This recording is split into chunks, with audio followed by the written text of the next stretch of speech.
لله نحمده ونستعينه ونستغفره ونؤمن به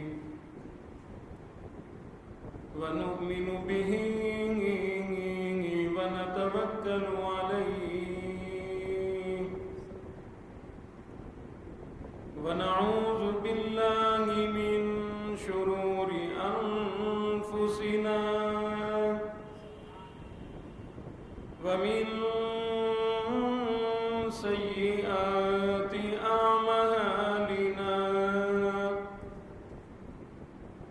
من يهده الله فلا مضل له ومن يضلله فلا هادي له ونشهد أن لا إله إلا الله وحده لا شريك له ونشهد أن سيدنا وسندنا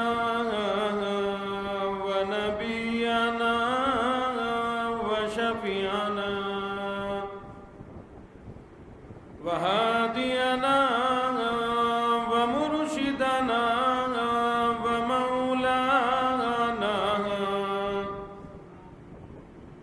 ومولانا محمدا عبده ورسوله أرسله بالحق بشيرا ونذيرا صلى الله تعالى عليه وعلى آله وأصحابه وأزواجه وذرياته وبارك وسلم تسليما كثيرا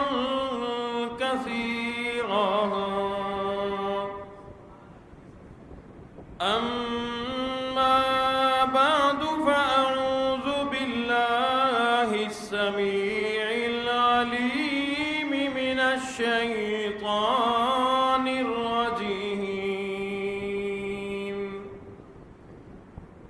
بسم الله الرحمن الرحيم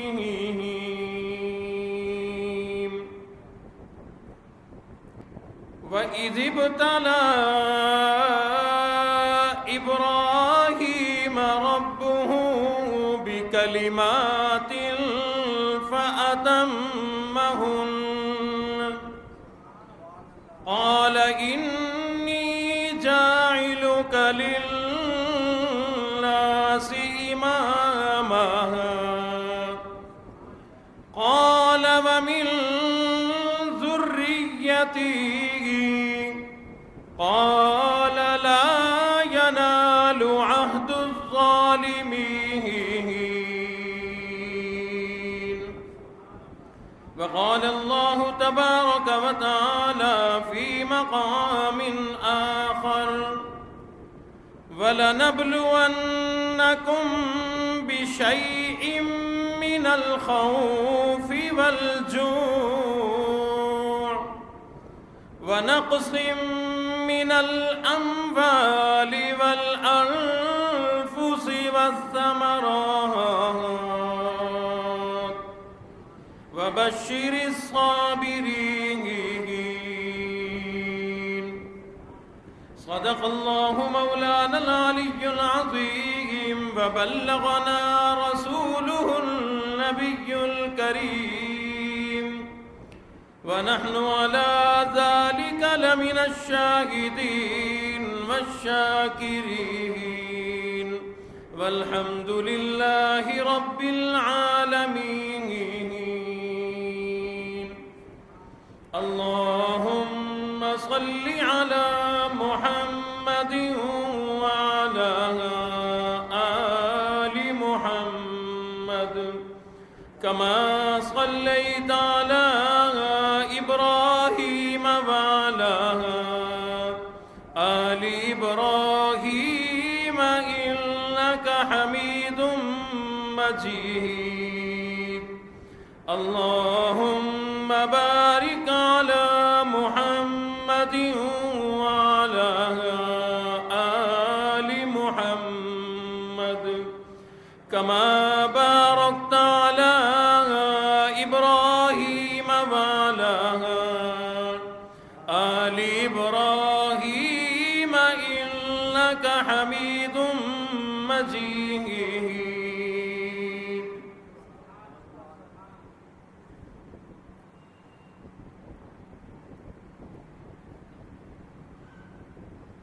قابل ذی وقار محترم سامعین، حاضرین و ناظرین،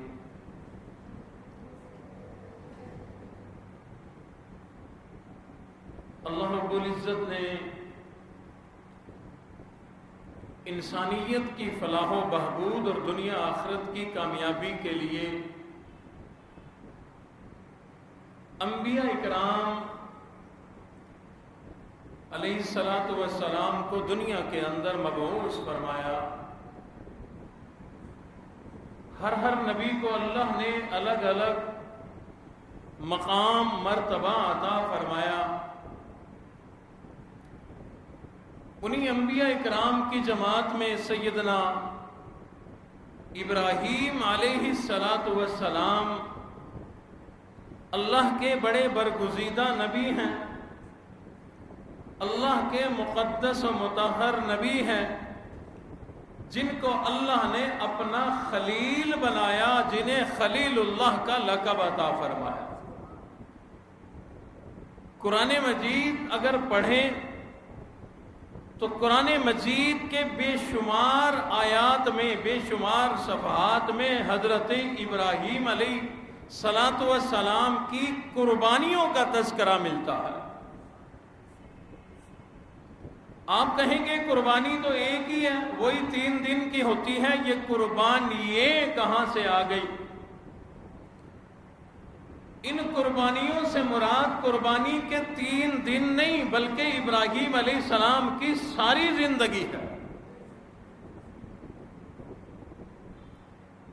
اللہ کی شان ہے حضرت ابراہیم علیہ السلام کی وقت پیدائش سے لے کر بڑھاپے تک کی تمام زندگی آزمائشوں میں، امتحانات میں اور قربانیوں میں گزری. یہ الگ بات ہے کہ اللہ رب العزت نے جن کے تذکروں سے قرآن مجید کو بھر دیا، اللہ نے جنہیں اتنی عظمت عطا فرمائی اور جن پر اتنے امتحانات آئے، اور ابراہیم علیہ السلام نے اللہ کے نام پر بے شمار قربانیاں دی. آج مسلمان کو صرف ایک جانوروں والی قربانی، بقرعید کے دن والی قربانی یاد رہی، باقی ابراہیم علیہ السلام کی سب قربانیاں ہم بھول گئے. ہاں یہ بھی بہت بڑی قربانی. ہمیں تو جانور کی صورت میں قربانی دینی پڑتی ہے، انہیں اپنے بیٹے کی قربانی یوں ہی جیسے کوئی جانور ذبح کرتا ہے اسی طرح سے اپنے بیٹے کو قربان کرنا پڑا. یہ اور بات ہے، اللہ کو صرف یہ جذبہ دیکھنا مقصود تھا، ذبح کرانا مقصود نہ تھا. لیکن ابراہیم علیہ السلام نے تو حقیقتاً اپنی سچی کی چھری، تیز دھار چھری کو اپنے ننھے منھے بیٹے کی نرم گردن پہ چلانا پڑا.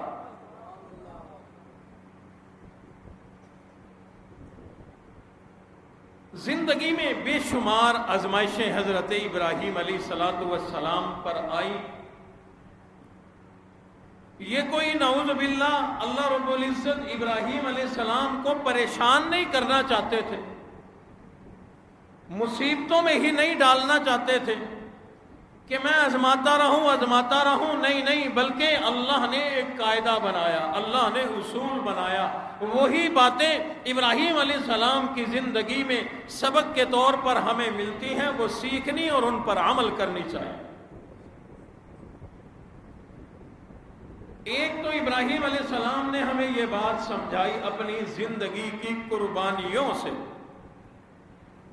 کہ اللہ کو راضی کرنے کے لیے مال کی قربانی دینی پڑے دے دو، اولاد کی قربانی دینی پڑے دے دو، بیوی بچوں کو قربان کرنا پڑے کر دو، گھر بار قربان کرنا پڑے کر دو، ملک شہر علاقہ چھوڑنا پڑے اللہ کو راضی کرنے کے لیے چھوڑ دو۔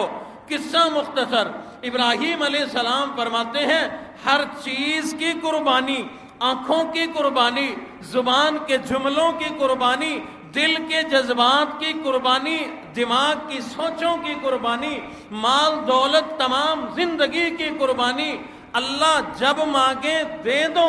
اور ذہن میں رکھنا اللہ کے لیے جو قربانی دے اللہ اس کو ضائع نہیں فرمایا کرتا۔ کوئی آزمائش آئے، مصیبت آئے، تکلیف آئے، پریشانی آئے، بعض اوقات جسے ہم مصیبت سمجھ رہے ہوتے ہیں وہ چیز ہمارے درجے بلند کر رہی ہوتی ہے، بعض اوقات جس چیز کو ہم تکلیف اور پریشانی سمجھ رہے ہوتے ہیں اس سے ہمارے گناہ معاف ہو رہے ہوتے ہیں، بعض اوقات ہم اللہ کے لیے، اللہ کے دین کے لیے، اللہ کو راضی کرنے کے لیے، اللہ کے نبی کو راضی کرنے کے لیے ہم کسی مصیبت میں گھرے ہوئے ہوتے ہیں، بڑی تکلیف اور پریشانی میں ہوتے ہیں، لیکن اس مصیبت، اس امتحان اور اس آزمائش کی بدولت اللہ رب العزت ہمارے درجات دنیا میں بھی آخرت میں بھی بلند کر رہے ہوتے ہیں۔ ابراہیم علیہ السلام نے ہمیں یہ بات سمجھا دی کہ لوگوں، رب کائنات کی رضا کے لیے، اس کو خوش کرنے کے لیے، اس کے حکم پر تمہیں کوئی چیز قربان کرنی پڑ جائے، قربان کر دینا، پریشان نہ ہونا، صبر کرنا، یہ قربانی اللہ ضائع نہیں فرمائیں گے۔ اللہ کے لیے دی گئی قربانی کبھی بھی زندگی میں، دنیا میں بھی، آخرت میں بھی ضائع نہیں ہوا کرتی۔ رب کائنات بڑھا چڑھا کر اس کا مرتبہ بڑھا دیا کرتے ہیں، انعام بڑھا دیا کرتے ہیں۔ اور ابراہیم علیہ السلام نے ہمیں یہ بات بھی بتلا دی کہ یہ جو آزمائشیں آیا کرتی ہیں، یہ جو امتحان آیا کرتے ہیں، یہ آگے بڑھنے کا ذریعہ ہوا کرتے ہیں۔ آزمائشیں، امتحانات یہ ترقی کے لیے ہوتے ہیں۔ آپ کے بچے سکولوں میں پڑھتے ہیں، 5ویں کا امتحان دیا، اگر امتحان میں پاس ہو گیا نتیجہ کیا ہوتا ہے؟ 6ٹی میں جائے گا، ترقی۔ 6ٹی میں پاس ہو گیا، ترقی۔ 7ویں میں جائے گا، 7ویں میں پاس ہو گیا، 8ویں میں، 9ویں میں، میٹرک میں جائے گا، میٹرک میں پاس ہو گیا، فرسٹ ایئر میں کالج میں جائے گا۔ امتحان میں پاس ہونے کا نتیجہ ضلالت نہیں ہوتی، امتحان میں پاس کرنے کا نتیجہ پریشانی نہیں ہوتی بلکہ ترقی ہوتی ہے۔ جس طرح دنیا کے تعلیم کے امتحانات پاس کرنے پر ترقی ہے، یوں ہی اللہ کی طرف سے لوگوں پر آنے والے امتحان میں اگر بندہ صبر کرے، پھر بھی اللہ کا شکر کرے تو اللہ مزید ترقی عطا فرماتا ہے۔ آزمائش ہوتی ہی ترقی کے لیے ہے، گناہگار پر ہو یا نیکوکار پر ہو، آزمائش آتی ہی ترقی کے لیے ہے۔ نیک آدمی کو آزمائش کا فائدہ یہ ہوگا کہ جس مرتبے پہ پہنچ گیا، آزمائش آئی، صبر کرے گا تو اور آگے بڑھے گا۔ اگر گناہگار پر کوئی آزمائش آئی، صبر کرے گا تو پچھلے گناہ معاف ہو جائیں گے۔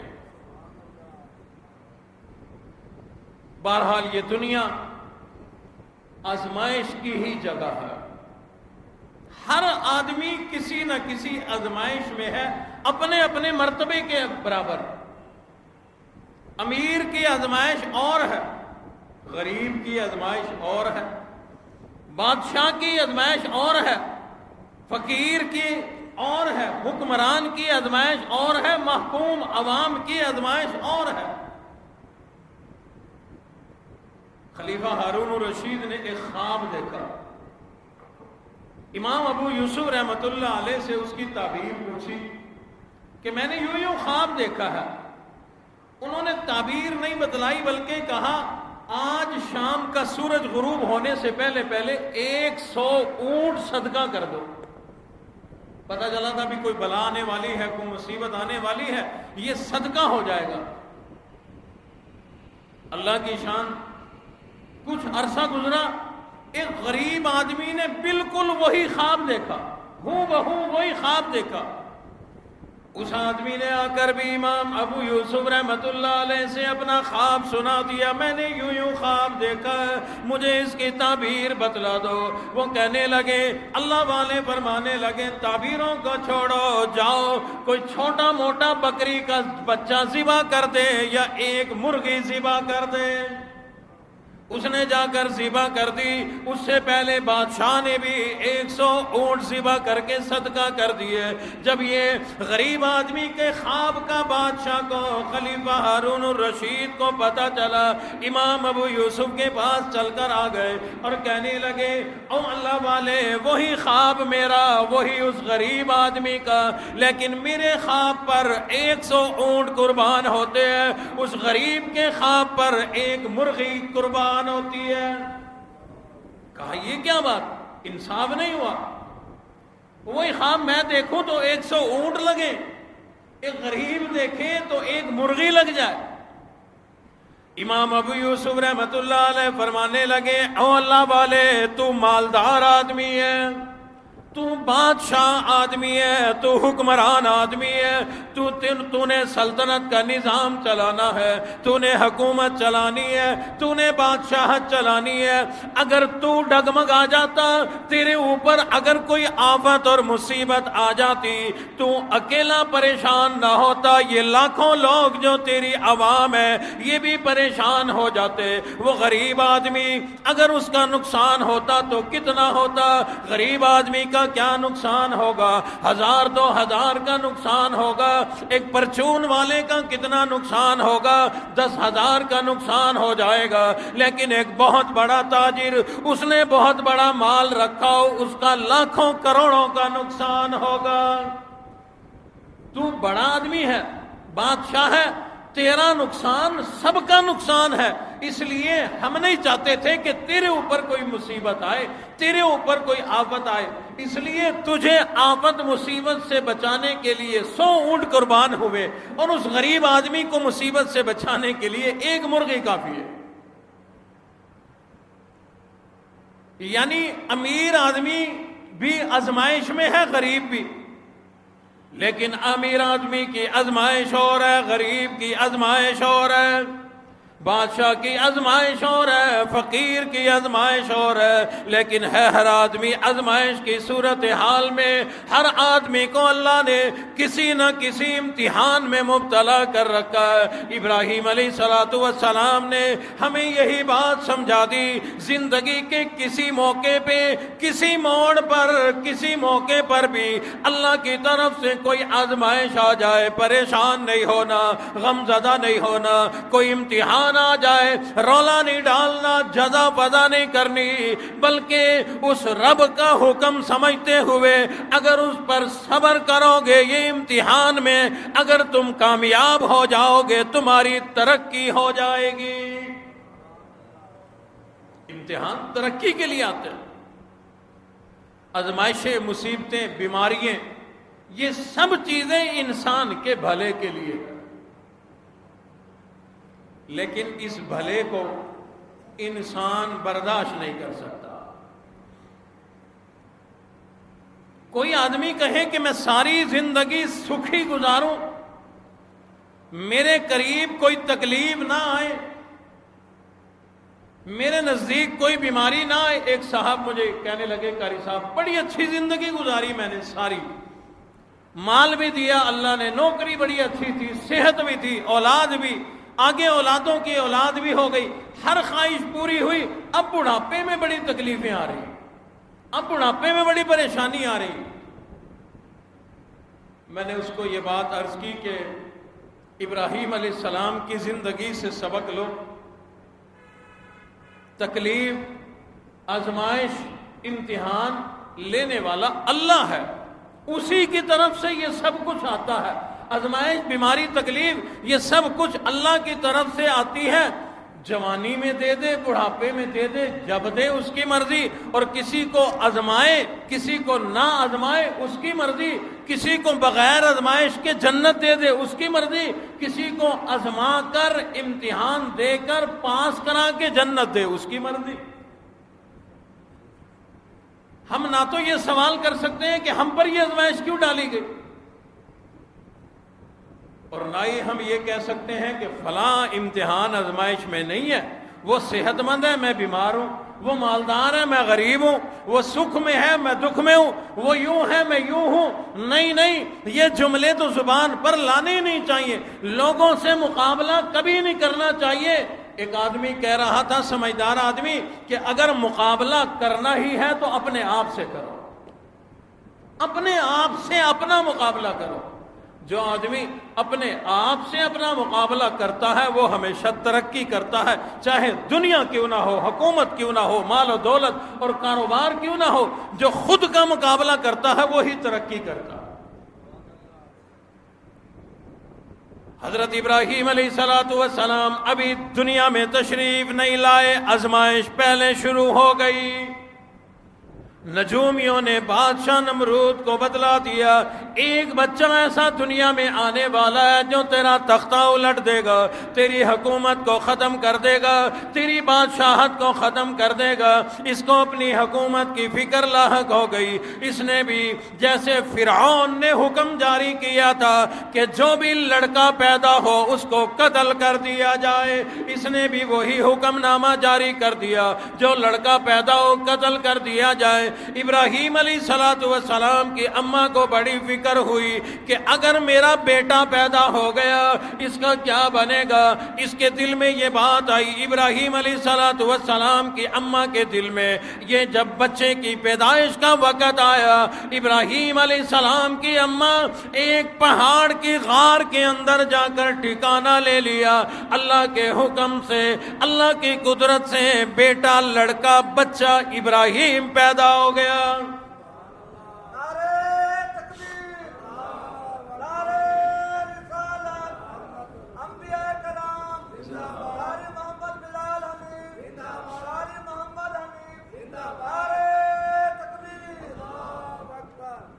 لڑکا پیدا ہو گیا، ابراہیم علیہ السلام دنیا میں آ گئے۔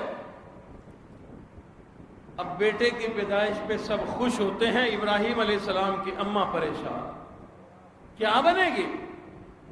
لڑکا ہی تو قتل کرنے کا حکم ہے، کیا بنے گا؟ بہرحال ابراہیم علیہ السلام کی اماں اپنے بیٹے حضرت ابراہیم کو، ننھے منھے بچے کو، نو مولود نیا پیدا ہونے والا بچہ، اس بچے کو اسی پہاڑ کی غار کے اندر چھوڑ کر اپنے اللہ کے سپرد کر کے پہاڑ کی غار کے سامنے پتھروں کا دروازہ بند کر کے اپنے گھر آ گئی۔ گھر بیٹھی اپنے رب سے دعائیں کر رہی ہے، مولا میرے بچے کی حفاظت فرما، میرے بچے کی حفاظت فرما۔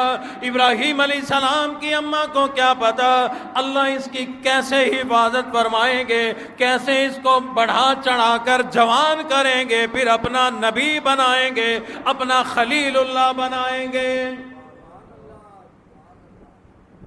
ایک آدھ دن برداشت کیا، ماں نے، ماں ہوتی ہے۔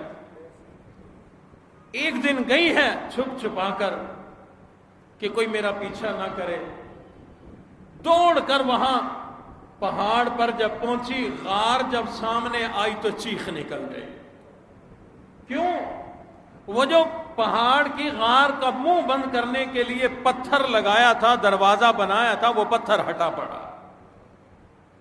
ظاہر مطلب سمجھ میں آتا ہے کہ کوئی آیا میرے بچے کو لے گیا، کوئی درندہ یا کوئی انسان، کوئی بھی۔